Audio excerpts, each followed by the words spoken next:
Good morning. I'm Matt Brown with the Application Processing Division. Today, I'm going to talk to you about the Resend Record to Matches process. This is a new feature added to FAA Access to CPS Online to assist financial aid administrators with the third-step verification process. Third-step verification is required to confirm Title IV eligibility for students who claim to be eligible non-citizens, but fail the first and second DHS match steps. In other words, records that receive a C code and comments 068, 141, 142, 046, 105, or 109 on the ICER. The Resend Record to Matches process is necessary to create a new DHS verification number when you have reviewed a student's response screen in the DHS Save system and have determined that a third-step verification cannot be completed. For example, when the case status is closed, or the Save response does not match the immigration documentation the student provided. A new field was added to FAA Access to CPS Online in Corrections. FAAs can use this field to resend a student's record to matching agencies. The submitted correction generates a new ICER in 3 to 5 business days. The ICER's updated DHS match flags will often confirm the student's eligibility. If the DHS match flags do not confirm the student's eligibility, a new DHS verification number is provided to resubmit the third-step verification request through Save. The new process replaces the requesting a new DHS verification number section, pages 32 through 34, of the Save Instructions for School Users 2.0 document. Okay, let's get started. Under what circumstances would you need to resend a record to matches? The reasons have changed since the Save system was implemented in June 2018. Now, you will use the Resend Record to Matches process in FAA Access only if you experience one of the following two scenarios in the Save system. Scenario 1. The case status is case closed and the Save response is resubmit doc. Scenario 2. The Save response is applicant status, status, with status in brackets, or applicant is a status, with status in brackets, and the student's immigration document does not match the Save response. For case 2, the following notes apply. The case status can either be status returned or case closed. The status listed in the Save response can be any eligible or ineligible status. The Resend Record to Matches field should only be used if the Save response is a final response. Final responses do not have a "Still Not Sure, Institute Additional Verification" link underneath the Close Case button. If this link appears, do not continue with the Resend Record to Matches process. Instead, click on the link to submit the case through the Save system. Instructions for handling the other Save response screens can be found in the Review Save Responses to Determine How to Proceed section of the Save Instructions for School Users 2.0, beginning on page 22. Once you have verified that one of the two previously mentioned scenarios applies to the student, check the student's immigration documentation to determine if it supports an eligible status. Volume 1, Chapter 2 of the FSA Handbook is your best reference for this information. If the student's documentation supports an eligible status, continue with the Resend Record to Matches process.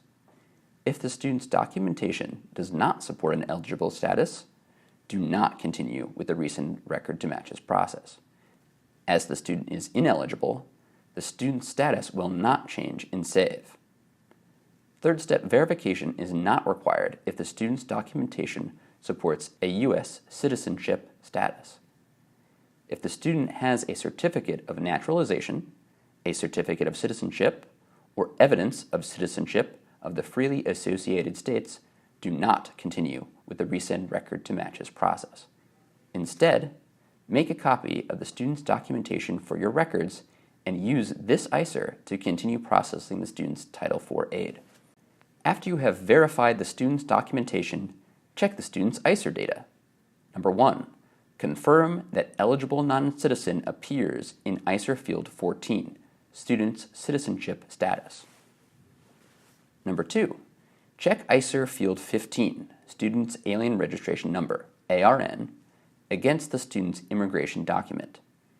If field 15 is blank or incorrect, enter or update the ARN found on the student's immigration document. CPS will not resend the record to SAVE without an ARN. Number 3, check the student's name and date of birth on the ICER transaction. This information should match the corresponding information on the student's immigration documentation. If they do not match, ask the student to provide you with their birth certificate to confirm the correct data. If the ICER information is incorrect, correct it on the same ICER that you plan to resend record to matches. If the information is incorrect on the immigration document, send the student to their nearest DHS office to have it updated. SAVE confirms the student's status based on the immigration document submitted. If the name, date of birth, or ARN is the same on both the ICER and the immigration document, but does not match the data on the student's SAVE record, write a note in the SAVE special comments box explaining that the student's information is incorrect in SAVE, but correct on the student's documentation. DHS may not correct the data in the SAVE system. This will not affect the Resend Record to Matches process. The Resend Record to Matches field can be found in FAA Access to CPS Online on the bottom of the correction screen. You can find it in the section titled Step 7, Signatures and Prepares Information. To resend the record to matches, first, click on the drop-down box next to Resend Record to Matches. Next, select Yes from the drop-down menu. Finally, click on the orange Submit button. After you use the Resend Record to Matches process, CPS will generate a new ICER transaction in FAA Access in 3 to 5 business days. If you are using third-party software and do not at first see a new ICER, check that you have pulled in the latest ICER transaction. Once you have received the new ICER, check the DHS Match Flag section of FAA Access to CPS Online in Student Inquiry. You can find these match flags by either comparing transactions or by going to the FAA information page on the ICER. More information on using these two methods can be found in the SAVE Instructions for School Users version 2.0 on IFAP. The DHS match flags consist of 3 key indicators: the DHS match flag, the DHS secondary confirmation flag, called DHS SecConf flag, and DHS verification number. On the new ICER, first check the DHS match flags. If you see eligible non-citizen status confirmed in the DHS match flag field or citizenship confirmed in the DHS secondary confirmation flag field, use this ICER to process the student's Title IV aid. Do not check the student's case in the SAVE system, as any case with an eligible status in FAA Access is automatically closed in SAVE. If the DHS match flag shows confirmation and continuance, wait up to 10 business days for a new system-generated ICER with updated DHS match flags. If you do not receive a system-generated ICER within 10 business days, use the new DHS verification number to submit the student's record through the SAVE system. If the DHS secondary confirmation flag shows citizenship not confirmed or DHS did not have enough information to determine the student's status, use the new DHS verification number to submit the student's record through the SAVE system. If the DHS match flag and/or the DHS verification number have not changed on the new ICER transaction, check again that you have properly followed all the previous instructions. This issue occurs most often when the student's ARN field is blank or the citizenship status is not eligible non-citizen. If this information is correct, reach out to the Application Processing Division. Send an email to Application Processing Division, all one word, at ed.gov, with DHS verification number did not change in the subject line. In the body of the email, provide us with only the student's current DHS verification number.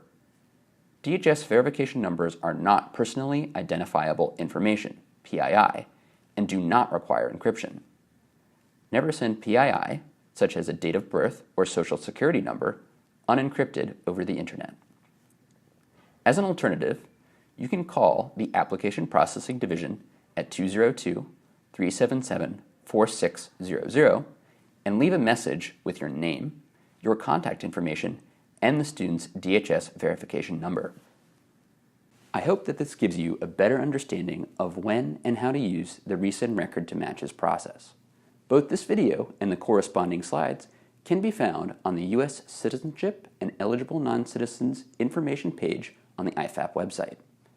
Other useful information, such as how to submit a student's record for third-step verification, can be found in the Save Instructions for School Users version 2.0.